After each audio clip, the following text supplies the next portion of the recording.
Supreme court ఎస్సీ/ఎస్టీ వర్గీకరణ తీర్పును హర్షిస్తూ socialist student union ఆధ్వర్యంలో మలక్పేట్లోని ముస్లాంబాగ్ చౌరస్తాలో సంబరాలు జరుపుకున్నారు. ఈ సందర్భంగా అంబేద్కర్ విగ్రహానికి పూలమాలలు వేసి నివాళులర్పించారు.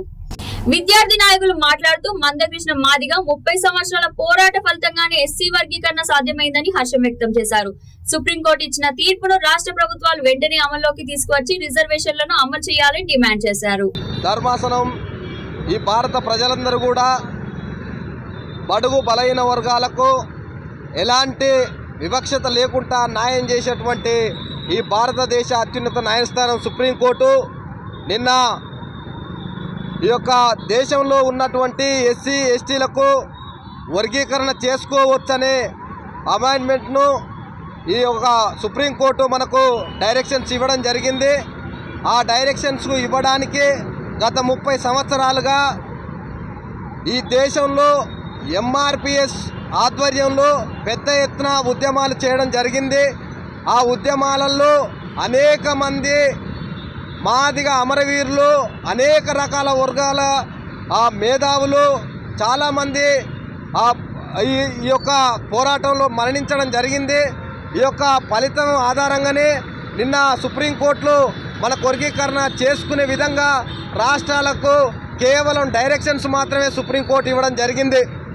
నేనేం తెలియజేస్తున్నా అంటే తెలంగాణ సోషలిస్ట్ స్టూడెంట్ అసోసియేషన్ తరఫున మేము బలమైన డిమాండ్ ఏంటంటే ఈ యొక్క దేశంలో అత్యున్నతమైన న్యాయస్థానం సుప్రీంకోర్టు ఏదైతే భారతదేశంలో ఉన్నటువంటి రాష్ట్రాలకు ఎస్సీ ఎస్టీ వర్గీకరణ చేసుకునే విధంగా డైరెక్షన్లతో పాటు భారత పార్లమెంట్లో అమెండ్మెంట్ను అమలు చేసే విధంగా భారత పార్లమెంట్లో అదొక చట్టం, ఒక సవరణ అయ్యే విధంగా పార్లమెంట్లో సవరణ చేసి రాజ్యసభలో దాన్ని ఒక చట్టరూపం చేసి ఈ యొక్క దేశంలో ఉన్న అన్ని రాష్ట్రాలకు కూడా ఇవ్వాలని నేను తెలియజేస్తున్నాను తెలంగాణ సోషలిస్ట్ స్టూడెంట్ అసోసియేషన్ ఆధ్వర్యంలో.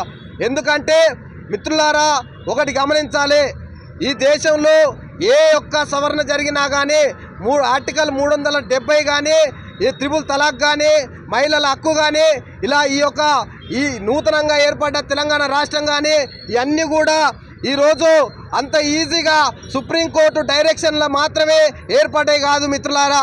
కాబట్టి ఏదో సుప్రీంకోర్టు డైరెక్షన్లు వచ్చినాయని మనం ఈరోజు చేతులు దులుపుకుంటే రేపు రాబోయే రోజులలో ఇది ఏ రకంగా మారుతుందో మనం గమనించవలసిన అవసరం ఇదంతా ఉందని నేను తెలియజేస్తున్నాను మిత్రులారా. కాబట్టి ఈ దేశంలో ఈ రాష్ట్రంలో ఉన్న ఎస్సీ ఎస్టీ వర్గాలకు చెందిన అందరూ మేధావులు దీని మీద ఆలోచన చేయవలసిన అవసరం ఎంతైనా ఉంది. ఈరోజు సుప్రీంకోర్టు డైరెక్షన్లో మనకు వర్గీకరణ వచ్చినందుకు సంతోషమే.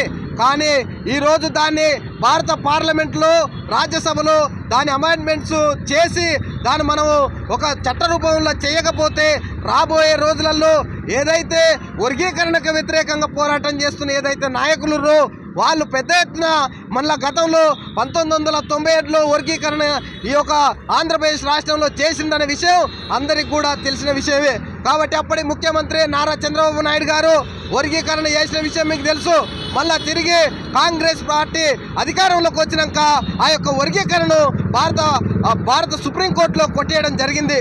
కాబట్టి ఒక డైరెక్షన్సే సుప్రీంకోర్టు డైరెక్షన్సే కాకుండా భారత పార్లమెంట్లో చట్ట సవరణ జరగాలని తెలంగాణ సోషలిస్ట్ స్టూడెంట్ అసోసియేషన్ బలంగా ఈ భారత దేశంలో ఉన్నట్టు ఎస్సీ ఎస్టీ మేధావులకు ప్రజలకు తెలియజేయడం జరుగుతుంది మిత్రులారా.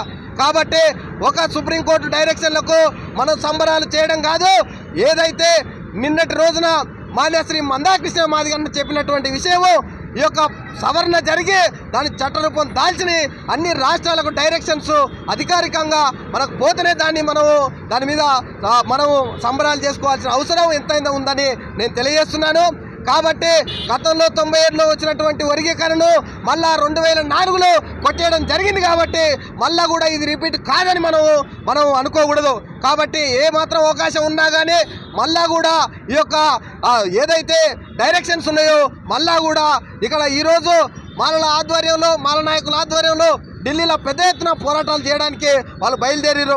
వాళ్ళు ఎంతటి పోరాటానికి కూడా సిద్ధపడతారు కాబట్టి వాళ్ళు ఎంత పెద్ద పోరాటానికి కూడా పోతారు. కాబట్టి ఖచ్చితంగా సుప్రీంకోర్టుతో పాటు భారత పార్లమెంట్లో సవరణ చేయాలని మరొకసారి తెలంగాణ సోషలిస్ట్ స్టూడెంట్ అసోసియేషన్ ఆధ్వర్యంలో తెలియజేసుకుంటూ మరొకసారి ఈ యొక్క వర్గీకరణ విషయంలో పెద్ద ఎత్తున పోరాటం చేసినటువంటి ఎంఆర్పిఎస్ నాయకులకు మరియు ఎంఆర్పిఎస్ ఆధ్వర్యంలో అనుబంధ సంఘాల నాయకులకు అందరికీ కూడా మరొకసారి పేరు పేరున సామాజిక ఉద్యమ నమస్కారాలు తెలియజేసుకుంటూ జై భీమ్ జై భీమ్.